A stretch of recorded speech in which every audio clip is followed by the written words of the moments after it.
ازيكم عاملين ايه؟ يا رب تكونوا بخير. النهارده هنتكلم في حاجة جديدة.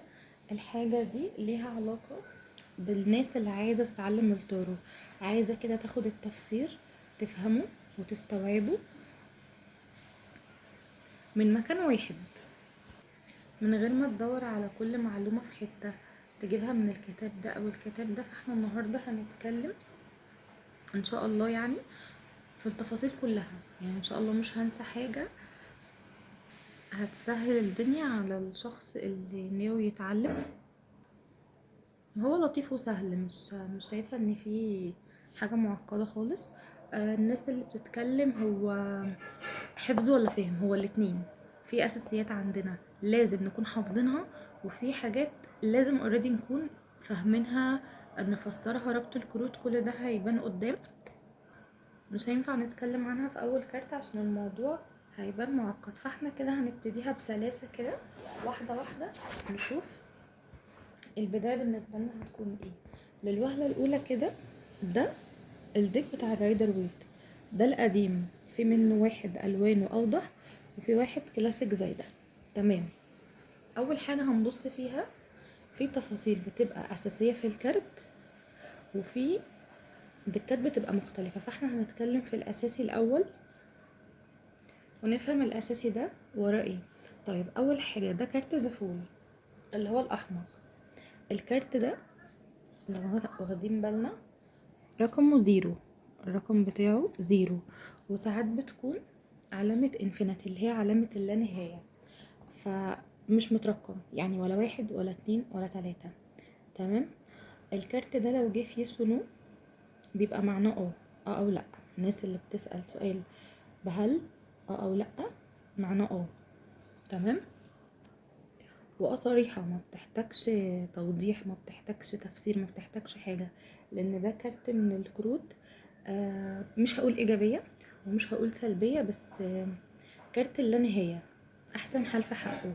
فاصلا الزيرو هنا احيانا بتبقى انفينيتي، فاصلا علامة الانفينيتي بتكون لا نهاية.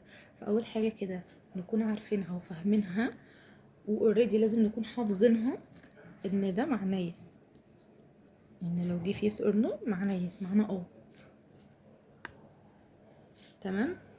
ماشي، هنبص في تاني حاجة في تفاصيل الكارت. تفاصيل الكارت اللي هو ايه؟ حركة الشخص اللي واقف، واللون الأصفر، والشمس، والكلب، والأرض المتعرجة، والمباني الخضراء. هتقولي لي حتى اللون، هقولك تمام. يعني أول تفصيلة هنا أو لأ. اه اللون، معانا اللون الأصفر هو اللون الوحيد اللي طاغي. اللون الأصفر هنا ليه علاقة بالوعي والتنوير، وحاجة تكون انتم مدركينها، يعني حاجة محتاجين تعبروا عنها. لسه هنفسر الكارت، بس انا عايزة اتكلم في العموم كده على توتال الالوان اللي احنا هنفهمها وهنحتاجها طول الكروت اللي جاية معانا. معانا هنا ظاهر اللون الاحمر. اللون الاحمر اللون الاحمر هنا ليه علاقة بالشغف وليه علاقة بالعالم المادي. طب العالم المادي زي ايه؟ حاجات ملموسة زي الهدوم اللي هو لابسها. طيب الاخضر ليه علاقة بالطبيعة، ليه علاقة بالنمو. هنا عنده ارض خضراء، في مباني خضراء. فهنا معانا 3 دلالات للالوان. بس اللون الطاغي معايا هنا الاصفر. هتقولي لي طب ما هو شعره ازرق. طيب اللون الازرق ليه علاقة، الازرق هنا معانا ليه علاقة بالوضوح. الشخص ده بيكون شخص واضح.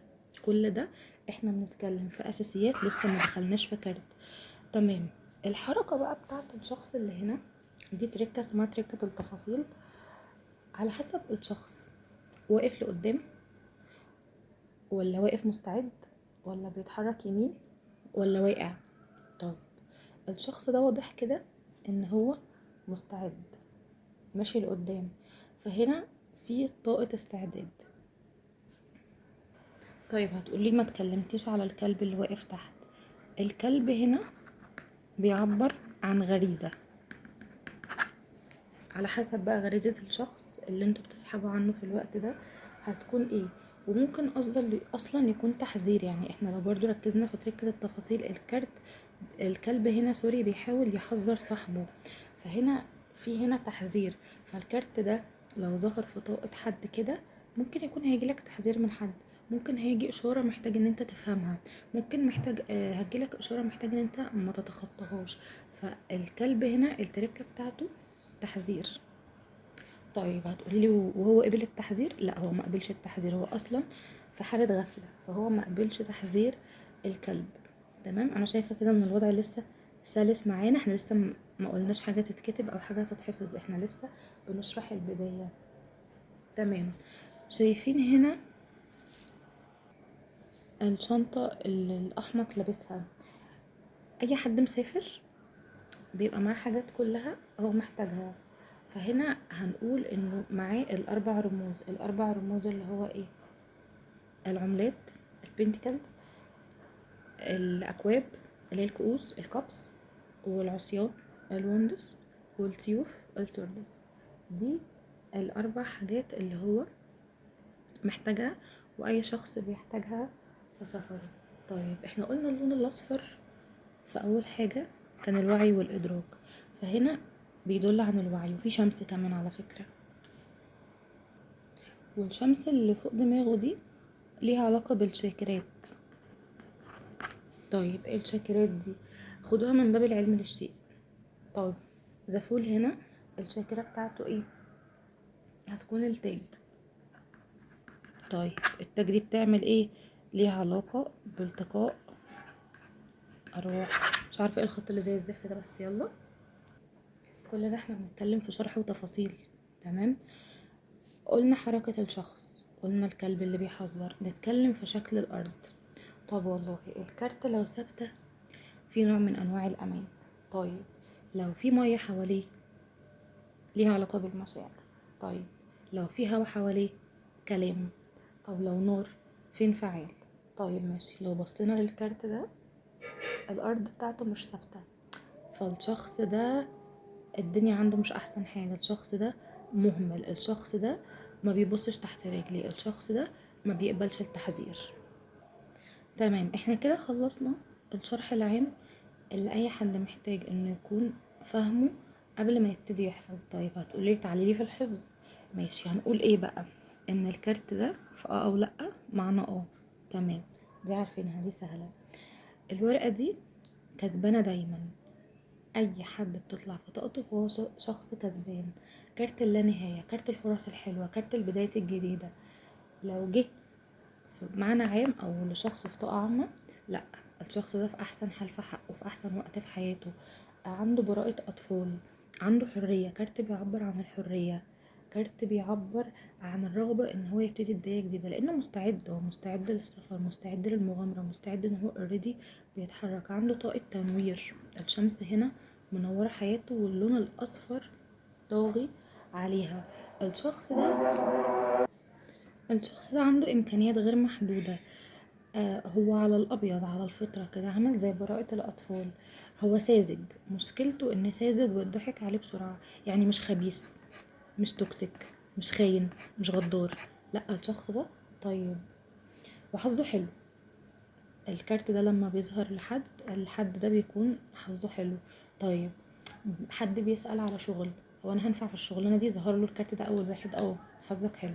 هتقبل في شغل، حظك حلو. هتقولي لي هسأل في خيانة؟ لا، الخيانة الطرف الثالث اي حاجة ما بتبانش في كروت او لا، ليها تفسيرات تانية هنتكلم عليها بعدين. طيب الكارت ده المعنى العام بتاعه ايه كمان؟ ان الشخص ده بيعرف يتصرف كويس في المواقف، يعني الشخص ده بيعرف يعمل اي حاجة. آه لو هناخد هنا نصيحة من الكارت ده، امشي ورا احساسك. يعني لو انتوا حاسين بحاجة وظهر الكارت ده، تمام، امشوا ورا احساسكم. بس في هنا تحذير. التحذير ده بلاش ردود الافعال المفاجئة، بلاش اي حاجة مفاجأة، لان الكارت ده ليه علاقة بالجلطات، ليه علاقة بالحوادث اللي بتيجي مرة واحدة. وبيدل على ضعف النظر. احنا لسه في حاجات اوريدي هنكون لازم نحفظها، اللي هي الصحة والجنس والفلوس. تمام.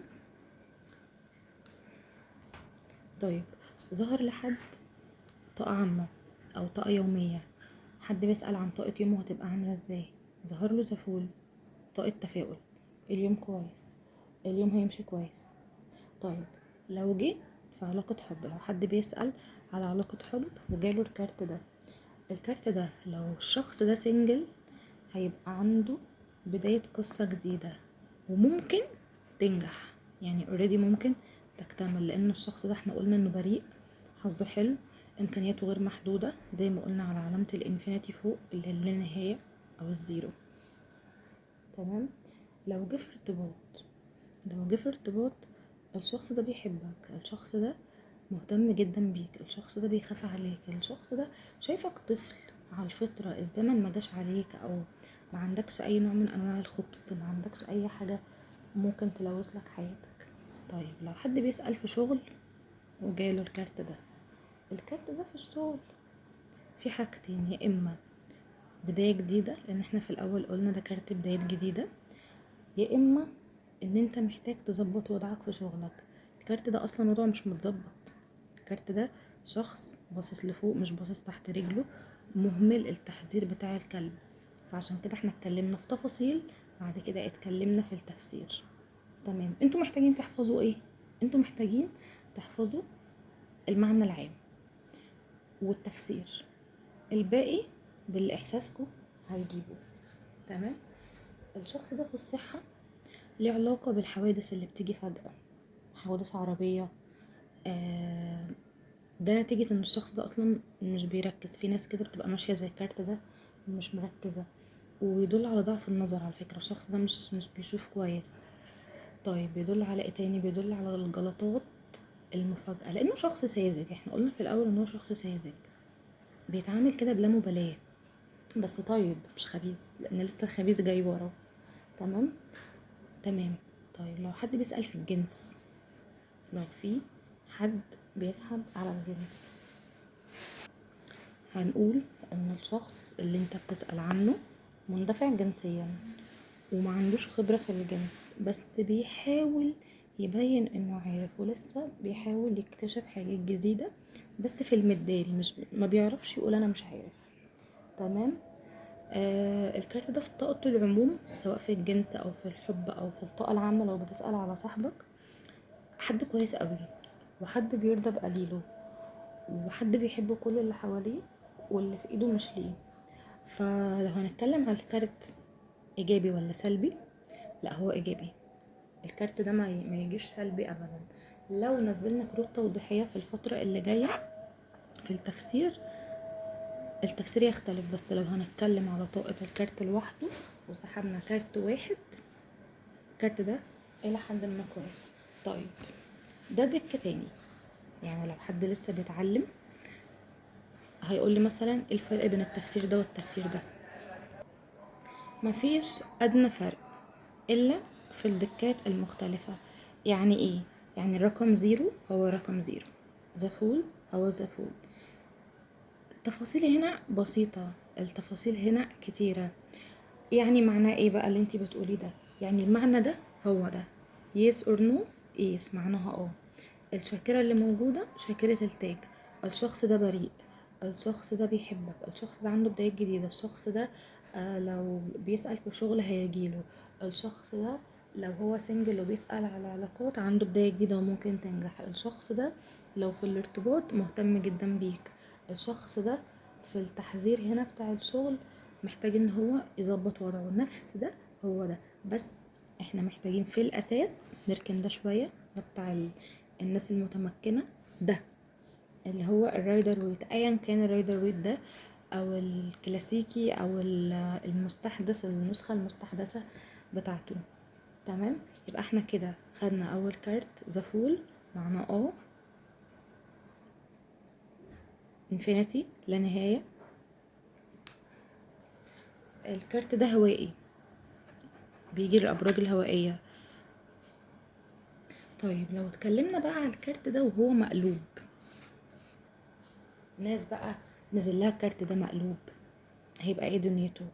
ولا اي حاجة، كل حاجة احنا قلناها عكسناها. يعني جه مقلوب بتبقى لا، بس مش في كل الاوقات، ممكن اللي بيفند غلط.